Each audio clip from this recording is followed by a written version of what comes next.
پیکر تراشی اصلا چی هست؟ به کجا میگم پیکر؟ و این تراشیدنش یعنی چی؟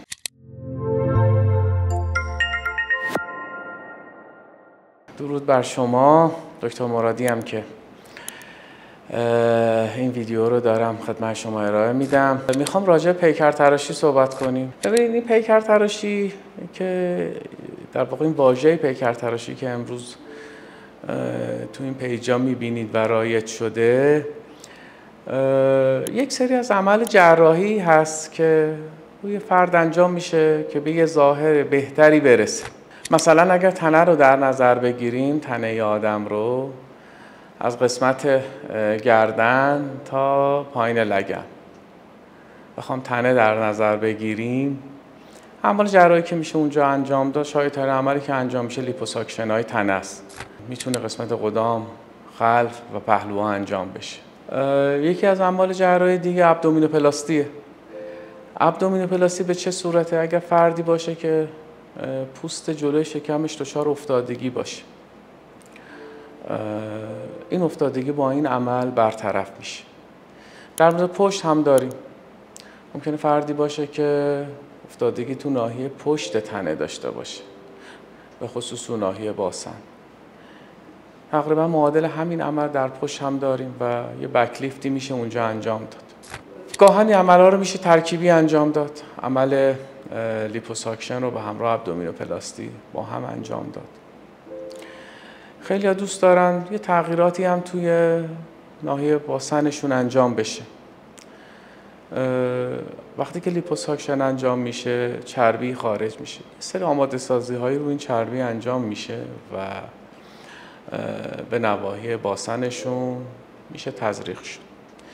این چربی که استخراج میشه رو گاهن روی اندام ها مثل دست یا رو صورت یا قسمت های دیگه ای از بدن برای فرمدهی میشه تزریق کرد و به یه فرم مطلوب تری برسه. به هر شکل این تزریقات که انجام میشه در هر ناحیه از بدن همیشه اینجوری نیستش که به صورت پابرجا و دائم باشه. گاهن کاهش اندازه پیدا میکنه، گاهن تغییر فرم پیدا میکنه و چون مسائل واقعی هستش، وقتی که ما میخوایم این رو انجام بدیم یا فردی که به ما مراجعه میکنه میخواد این رو انجام بده، حتما اهمیت داره که بدونه که آقا در آینده چه تغییراتی میکنه، کدومی که از این قسمت‌هاش در واقع دچار افت میشه و این تغییراتی که انجام میشه در نهایت چه شکلی براش میذاره. خب مثل همه عمل‌های جراحی اینا هم عوارض خاص خودشون رو دارن و که حالا یه بحث مجزاست. گاهن بعضی ها ابدومینوپلاستی براشون عمل زیادی، افتادگی پوستشون بیشتر تو ناحیه زیر نافه که خب خوشبختانه میتونن با یه عمل کوچیکتر، همونجور که از اسمش پیداست، با عمل مینی ابدومینوپلاستی این مشکل رو مرتفع بکنن. خب یه مقدار برش کوچیکتری میخوره و عمل کوچیکتری هستش در نهایت برای این فرد. منتهای مراتب مثل همه عمل جراحی انتخاب کیسش خیلی اهمیت داره. یعنی هر کسی شاید قابلیت این رو نداشته باشه که این عمل رو انجام بده. احتمالاً توی این صفحات مجازی در مورد این دیگه اطلاعات کافی دارید که هین سزارین، انجام این عمل جراحی، واقعیتش کار بسیار غلطیه که متاسفانه یه مدتی باب شده بود، ولی خب خوشبختانه با آگاهی دادن‌هایی که انجام شده خب کمتر انجام میشه دیگه. ببینید این عمل جراحی که گفتیم، در واقع این اعمال جراحی که گفتیم مناسب برای چه افرادی؟ ابدومینوپلاستی رو که گفتم خدمتتون. مینی ابدومینوپلاستی هم تا حد زیادی گفتم که افرادی هستن که افتادگی پوست دارن، به خصوص تو ناحیه زیر نافش. لیپوساکشن ها ولی خب یه مقدار فرق میکنن. ما تو لیپوساکشن فردی رو باید براش کاندید این عمل بکنیم که افتادگی پوست نداشته باشه، چون اگر انجام بشه حتی ممکنه افتادگی پوست رو گاهن بیشتر هم بکنه. افرادی که چاقی‌های موضعی دارن تو قسمت‌های پهلو، پشت، حتی جلوی شکم، یه وزن مناسبی دارن، تو طبقه بندی ما طبقه بندی چاقی محسوب نمیشن. اینها افراد مناسبی هستند که لیپوساکشن براشون مناسب هستش. حالا چه افرادی از این ترانسفر چربی به باسن سود میبرن؟ ببینید این بر اساس سلیقه فرده. بعضیا هستند خب مدل لگنشون کوچیک هستش و دوست دارن یه تفاوت سایزی بین دور کمرشون و دور باسنشون داشته باشن. این عمل کمکشون میکنه تا حد زیادی به این خواستشون برسه. منتها بر اساس آناتومی لگنش، بر اساس میزان چربی که استخراج میشه، خب در واقع این شرایط و نتیجه کار متفاوت و اینجوری نیست که هر کس هر اندازه‌ای دلش بخواد بهش برسه. به خصوص تو نوای هیپ تیپ از ما میپرسن که هیپ تیپمون پر میشه، چون یه آناتومی خاصی داره اون منطقه.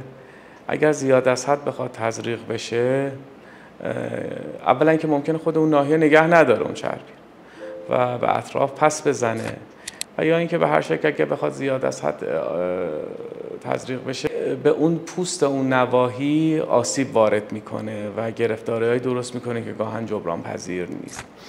به خاطر این ما همیشه باید خواسته هامون رو منطقی بکنیم و بر اساس اون پتانسیلی که بدنمون داره دنبال این باشیم که به اون ایدئالامون برسیم. از ما سوال میشه که برای آقایون هم میتونیم این عمل رو انجام بدیم؟ بله، چرا که نه.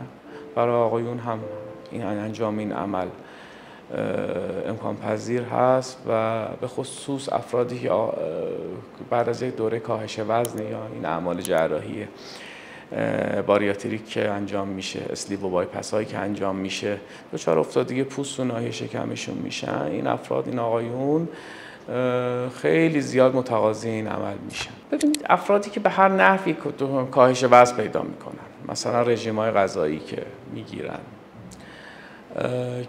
خدمت شما عرض کنم که ورزش هایی که انجام میشه یا اعمال جراحی که مثل اسلیپ و بایپس انجام میشه یا داروهایی که مصرف میکنن، به هر شکل تا حد زیادی باعث کاهش وزن میشه و خیلی هم کار خوبیه همجور که میدونید چاقی یکی از مهمترین ریسک فاکتورهای سرطان. شاید امروزه معادل سیگار به عنوان یه ریسک فاکتوری برای سرطان مطرح باشه.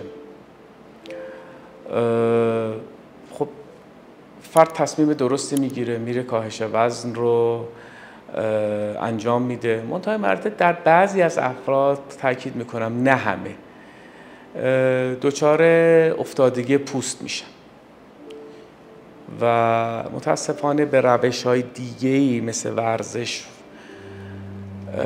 جواب نمیده جمع کردن این افتادگی پوست.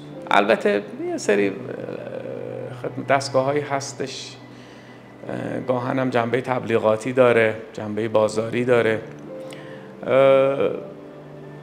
یه اثرات محدودی مشاهده شده ازشون، ولی خب در نهایت در اکثریت مواقع ناموفق بوده. این افراد مجاب میشن برای برطرف شدن این افتادگی پوستشون به جراح مراجعه کنن و به خصوص تو آقایون شاهد این قضیه هستیم. میان و توصیه که براشون میشه اینه که ابدومینوپلاستی بکنن. ابدومینوپلاستی اون افتادگی ناحیه قدام شکمشون رو، جلو شکمشون رو برطرف میکنه و اون مشکلی که بعد از این کاهش وزن به مقدار زیاد صورت گرفته کم میکنه.